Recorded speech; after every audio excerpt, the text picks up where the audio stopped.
And from dance duo at coaches team ups, dance trio naman ang aabangan sa Stars of the Dance Floor Season 2. This time, dance stars mula sa Season 1 ang makikipag-team up sa celebrity and P-pop dance duos.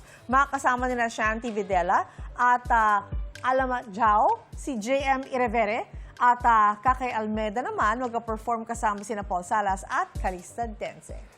Si Zeus Collins naman ang katrio ni na Jasmine Curtis Smith at First One Joker. Makakatrio si Joshua Decena ni na Rocco Nasino at Sofia ng Kaya.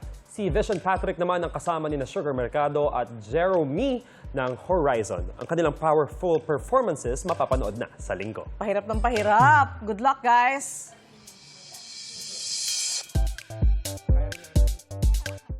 Actually, hindi ako nahirapan sa kanilang dalawa kasi sobrang yung chemistry, yung bonding nila together, sobrang solid. I think another role is we play is to be their guidance since we had, previous experience stage. Grabe kasi yung energy nila eh, alam mo yun? Mas bata, alam mo yun, tapos ako, 30 na ako. So kailangan mong sumabay talaga. Para kasing nakikita ko yung kung ano kami sa kanila before. It was an amazing feeling to see parang how we bonded agad-agad together. I think yung role namin here is to give them the challenge to put up the fight sa paparating na finale.